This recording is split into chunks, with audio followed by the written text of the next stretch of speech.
Hello बच्चों, कैसे हो? ठीक हो? उम्मीद करता हूँ जहाँ कहीं भी होंगे सब परिवार सकुशल होंगे। प्यारे बच्चों, बायोलॉजी क्लासेस से मैं ओपी सर एक बार पुनः आप लोगों का हार्दिक अभिनंदन करता हूँ। बच्चों, कोशिका बायोलॉजी में हम लोग कोशिका पढ़ रहे थे। कोशिका की जनरल प्रॉपर्टी पढ़ा, प्रोकैरियोटिक यूकैरियोटिक कोशिका में अंतर पढ़ा और जंतु वनस्पति कोशिका में भी अंतर पढ़ा हम लोगों ने। आज हम लोग वनस्पति कोशिका की संरचना को पढ़ेंगे। पहले वनस्पति कोशिका यानी पादप कोशिका की संरचना को बनाएंगे। इसके बाद देखिए करके उसके जितने भी ऑर्गेनेल्स हैं उसको हम लोग पढ़ेंगे। ठीक है, तो चलो शुरू करते हैं अभी। एस ओके, चलो तो देखो, आप लोग गौर से देखना। पादप कोशिका की संरचना हम बना रहे हैं फुटक सहायता से।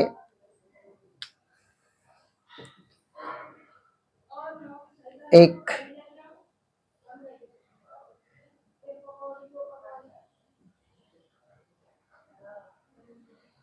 ये संरचना,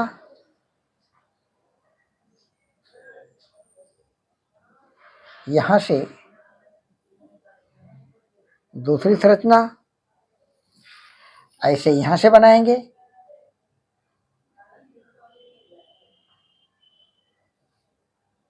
outer most layer cell wall बना रहे हैं बेटा।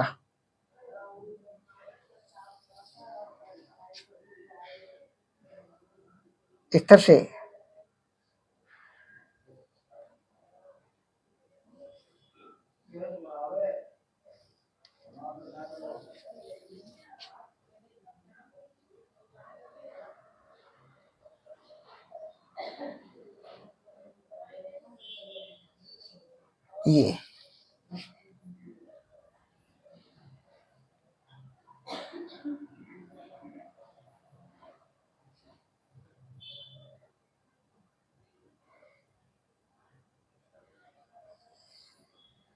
ये संरचना देखना आप लोग।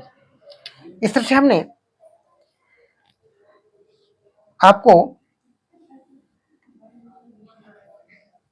पादप सेल की संरचना, यहां से हम इसको कट करेंगे।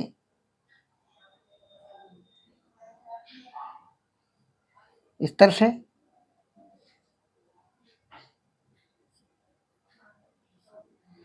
इस तरह से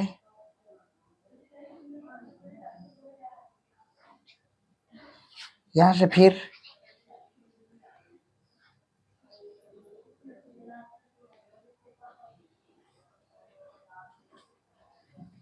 गौर से आप लोग इसको देखना।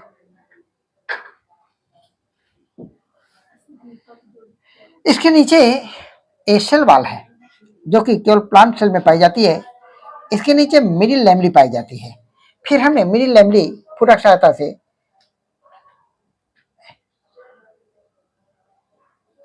बनाएंगे। मिडिल लैमली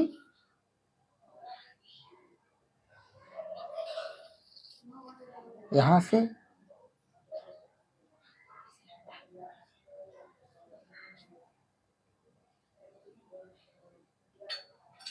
जिन भैया बहनों को संरचना बनाने नहीं आती है वो सीख लेंगे, देख लेंगे।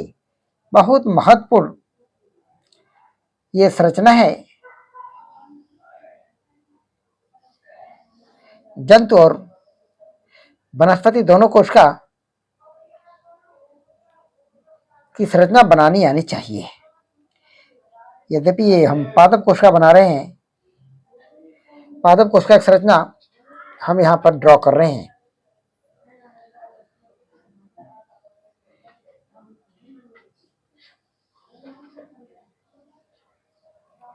इस तरह से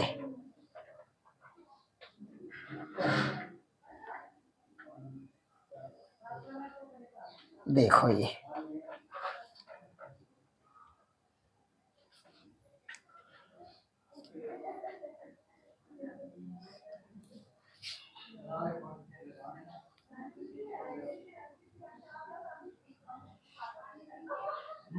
है। इसके अंदर सेल मेम्ब्रेन पाई जाती है, कोशिका झिल्ली। चलो कोशिका झिल्ली बना रहे हैं।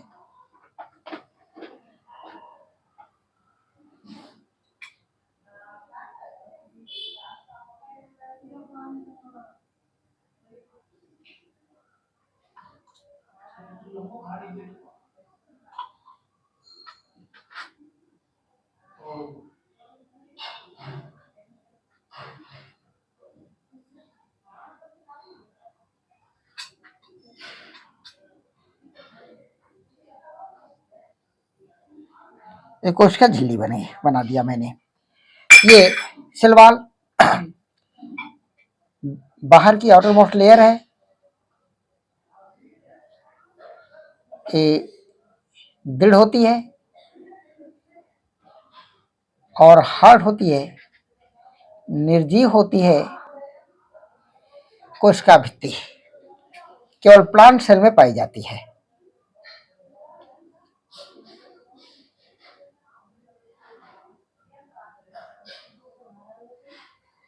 प्लांट सेल में पादप कोशिका में कोशिका भित्ति और कोशिका झिल्ली दोनों प्रेजेंट होती हैं, जबकि जंतु कोशिका में केवल और केवल प्लाज्मा मेम्ब्रेन पाई जाती है। ये आप लोग जानते रहना।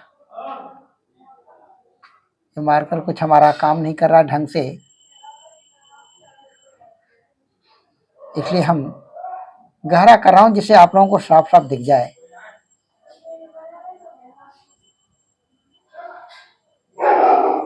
ये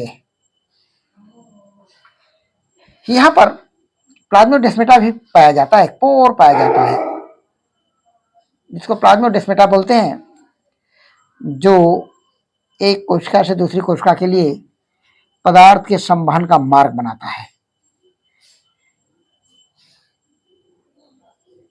प्लाज्मोडेस्माटा। अब हम ये नामांकन करते हैं। अच्छा चलो, नामांकन बाद में करेंगे।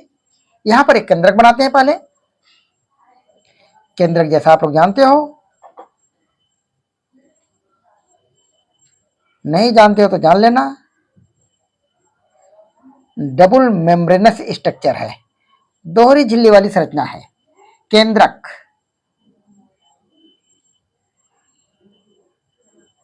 और इन केस ऑफ प्लांट केंद्रक छोटा होता है।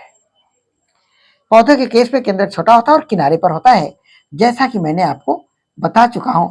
इस केंद्रक में भी न्यूक्लियर पोर पाए जाते हैं, छिद्र पाए जाते हैं।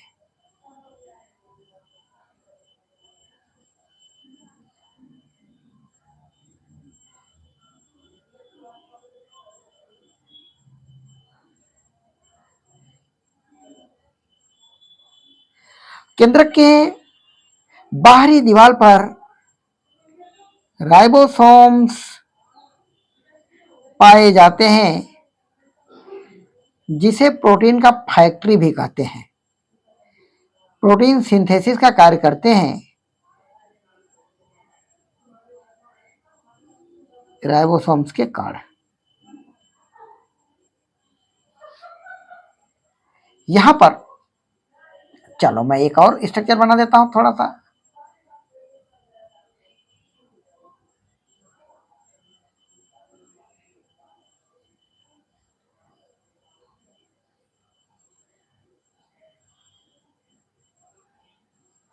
ये राइबोसोम्स के कण हैं।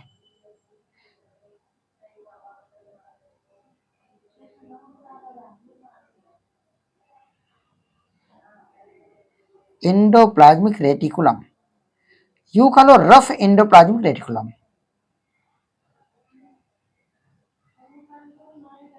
ये केंद्रक है, तो केंद्रक के अंदर एक केंद्रिका होती है। ध्यान देना,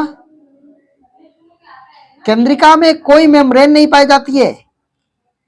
बहुत मोस्ट इंपॉर्टेंट प्रश्न है कि वह कौन सा सेल ऑर्गेनेल्स है जिसमें सेल मेम्ब्रेन नहीं पाया जाता है। तो हो जाएगा केंद्रिका।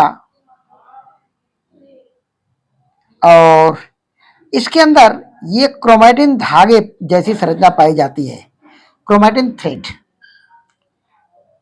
और ये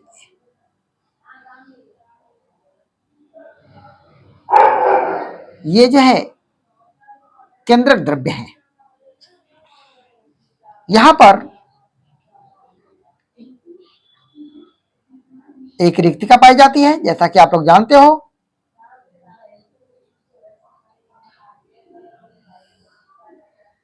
रिक्तिका बीच में होती है और बड़ी होती है। रिक्तिका बीच में होती है और बड़ी होती है, काफी बड़ी संख्या में होती है प्लांट में रिक्तिका।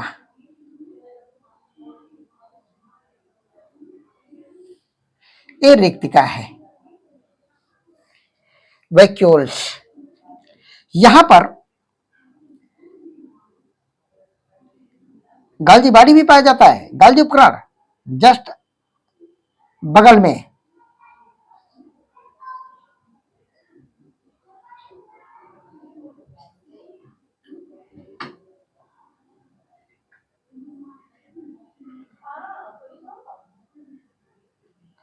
एक गाल्जी उपकरण है, एक और बना देते हैं गाल्जी उपकरण यहां पर।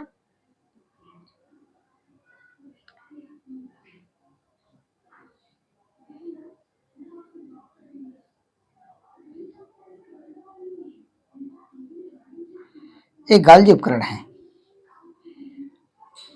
इसके अलावा प्लांट है, माइटोकॉन्ड्रिया पाया जाएगा,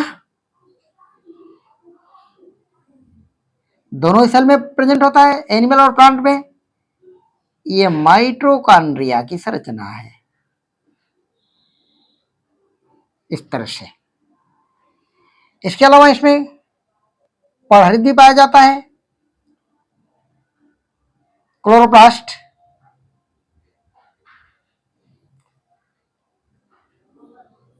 क्लोरोप्लास्ट है ये।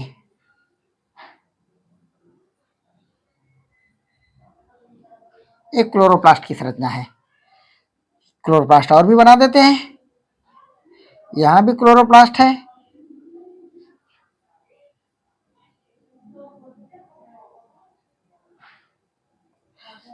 माइटोकॉन्ड्रिया एक और बना देते हैं। इसके अलावा यहां में जगह जगह राइबोसोम्स भी पाए जाते हैं।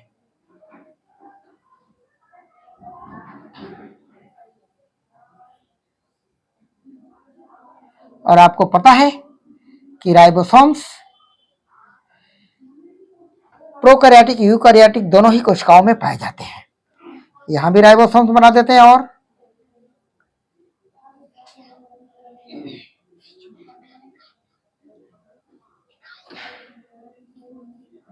राइबोसोम के कण है ये।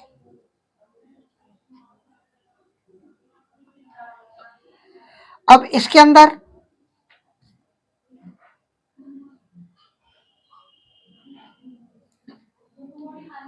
देखो, साइटोप्लाज्म कोशिका द्रव्य भरा होता है, कोशिका द्रव्य भर देते हैं हम।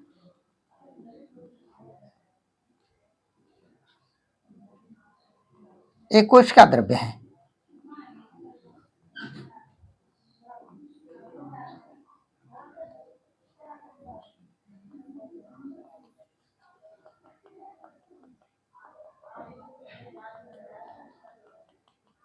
कोशिका के अंदर पाया जाने वाला तरल पदार्थ या यूं कह लो अर्ध तरल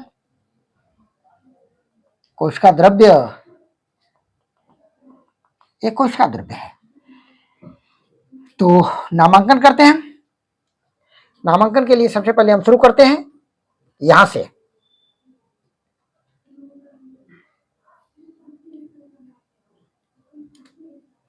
माइटोकॉन्ड्रिया ओ cell wall,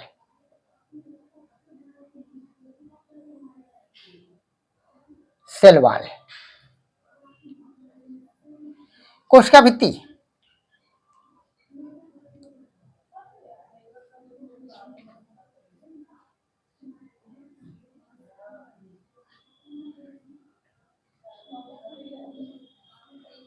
cell wall, cell wall, outer most layer of cell, plant cell, कोशिका भित्ति का सबसे बाहरी आवरण।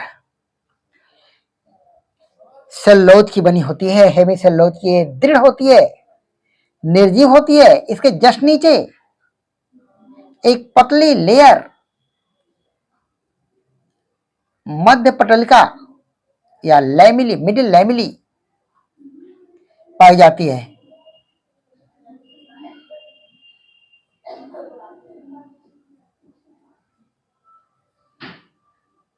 मध्य पटलिका पाई जाती है।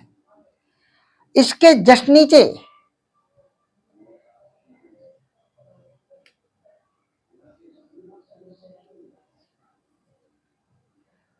सेल मेम्ब्रेन पाई जाती है, कोशिका झिल्ली। इसको मिडिल लैमिली बोलते हैं, मध्य पटलिका को middle lamellae, MIDDLE, middle lamellae, LAMELLAE, middle lamellae, कोशिका झिल्ली।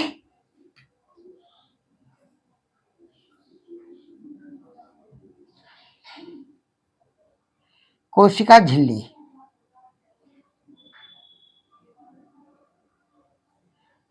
इसको सेल मेम्ब्रेन, प्लाज्मा लेमा भी बोलते हैं और प्लाज्मा मेम्ब्रेन भी बोलते हैं।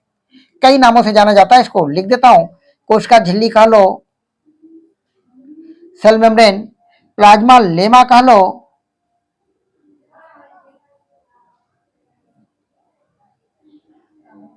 एक और नाम प्लाज्मा मेम्ब्रेन भी, plasma membrane, plasma lemma, biological membrane भी कहते हैं।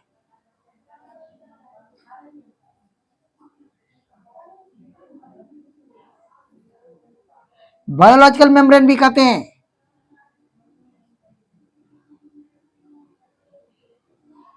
इसे अर्ध पारगम्य झिल्ली भी कहते हैं, चयनित सेलेक्टेड सेमी परमिएबल मेम्ब्रेन, अर्ध पारगम्य झिल्ली कई नामों से जानी जाती है। अब यहां पर यह है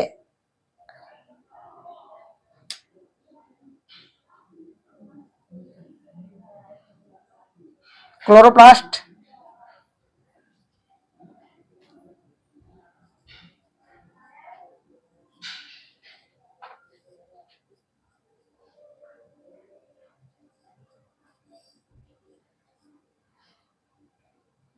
इसी के अंदर क्लोरोफिल पाया जाता है जो प्रकाश संश्लेषण का काम करता है। यह वर्णक है, हरित लवक जिसे कहते हैं।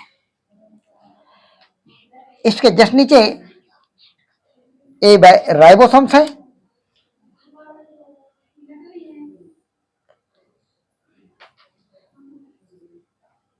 राइबोसोम्स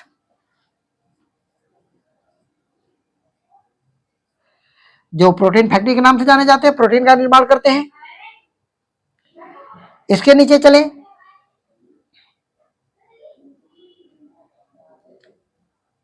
तो ये कोशिका द्रव्य है, कोशिका द्रव्य है।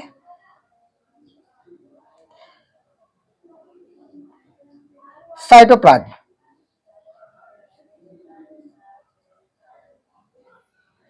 कोशिका द्रव्य,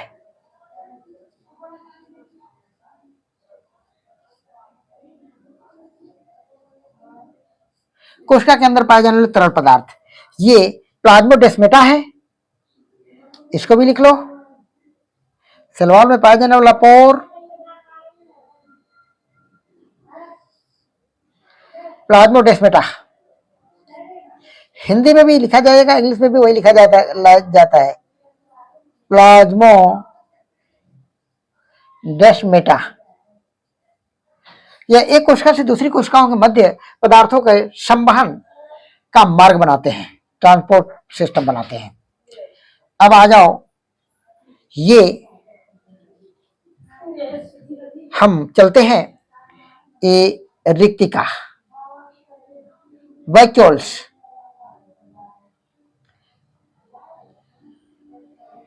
वैक्यूल्स है, रिक्तिका की झिल्ली को सिंगल मेम्ब्रेनस होती है, टोनोप्लास्ट बोलते हैं, टोनोप्लास्ट।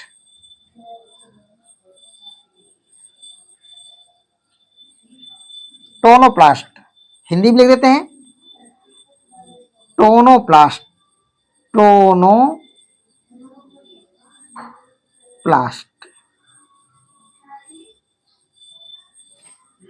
इसके अंदर एक पदार्थ पाया जाता है जिसे रिक्तिका रस कहते हैं, वैक्यूल। इसका नाम पहले वैक्यूल लिख लो, ये वैक्यूल है, रिक्तिका है,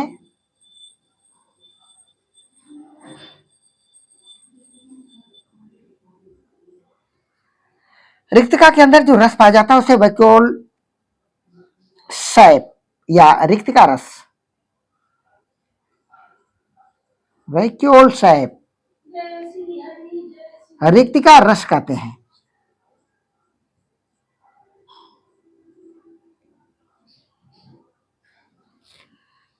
इसमें खनिज जोड़ पाए जाते हैं, कैल्शियम, पोटेशियम, कार्बोहाइड्रेट, प्रोटीन आदि पाए जाते हैं। लेकिन ये वैक्यूल पौधों के पुष्पों और फलों में पाया जाता है, जहां के पास जहां होता है तो वहां पर इसमें एक वर्णक भी पाया जाता है, एंथोसाइनिन। इसमें एंथोसाइनिन नामक वर्णक भी पाया जाता है रिक्तिका में, जो पौधों और पुष्पों को विभिन्न प्रकार के रंग प्रदान करता है। आ जाओ, इसके नीचे हम चलते हैं, ये माइटोकॉन्ड्रिया है, कोशिका का पावर हाउस। माइटोकॉन्ड्रिया सूत्र कणिका, माइटोकॉन्ड्रिया सूत्र कणिका,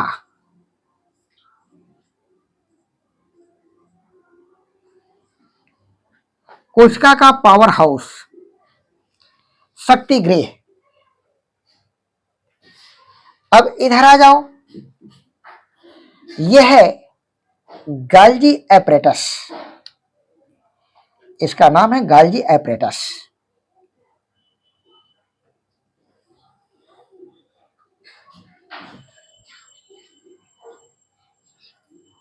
Golgi body, Golgi apparatus.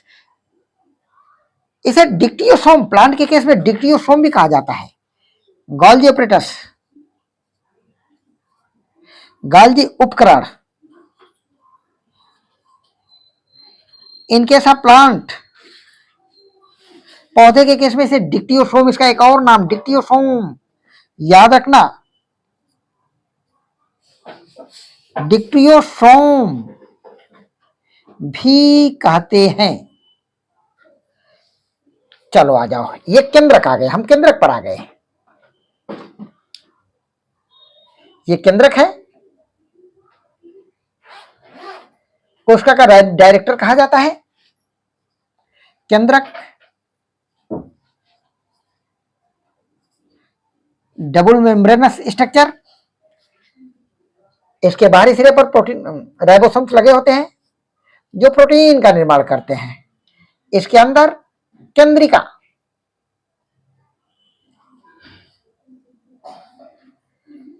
Without membranous structure, most important point, दोनों केंद्रक डबल मेम्ब्रेनस होता है, न्यूक्लियस,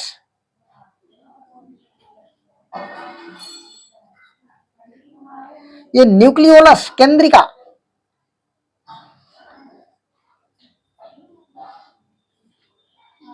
केंद्रिका जिसकी खोज फोंटेना ने किया था, केंद्रक की खोज रॉबर्ट ब्राउन ने किया था, कोशिका की खोज रॉबर्ट हुक ने किया था। इसके अंदर एक थ्रेड लाइक स्ट्रक्चर है, क्रोमैटिन धागे जिसे कहते हैं।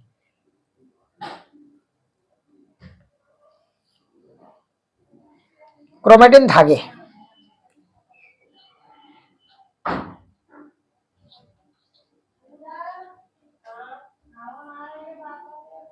क्रोमैटिन धागे हैं।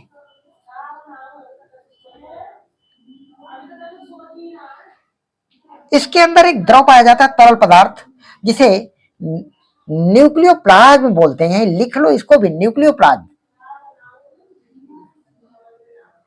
न्यूक्लियोप्लाज्म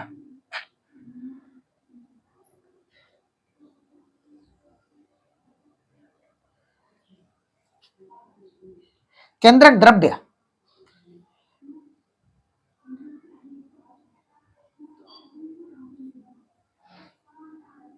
केंद्रक द्रव्य, जिसे न्यूक्लियोप्लाज्म कहते हैं। यहां पर ये न्यूक्लियर पोर,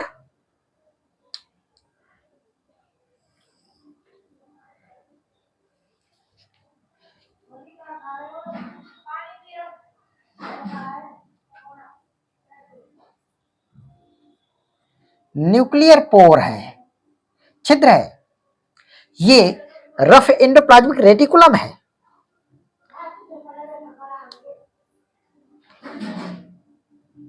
गाली उपकरण को यहां से मुझे मिटाना पड़ेगा, डिस्टर्ब कर रहा है। रफ एंडोप्लाज्मिक रेटिकुलम, चलो यहां पर है, इसलिए इसको मैं यहां से साफ कर देता हूं। RER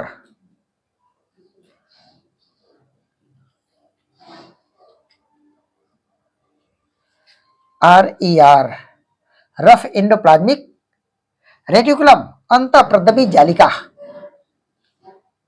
खुरदरी अंतःप्रद्रवी जालिका,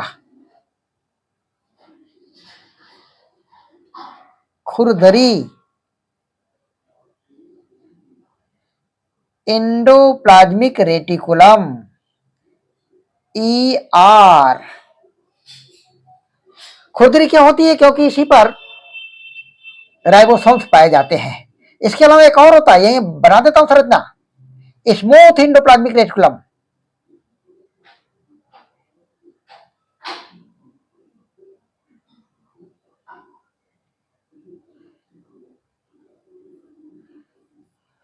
स्मूथ एंडोप्लाज्मिक रेटिकुलम है, चिकना है, इस पर राइबोसोम्स के कण नहीं पाए जाते हैं, इसलिए इसे स्मूथ एंडोप्लाज्मिक रेटिकुलम कहते हैं।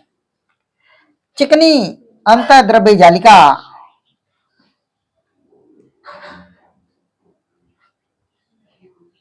चिकनी स्मूथ ER, ER बराबर एंडोप्लाज्मिक रेटिकुलम, यहां लिख देता हूं ER बराबर एंडोप्लाज्मिक रेटिकुलम,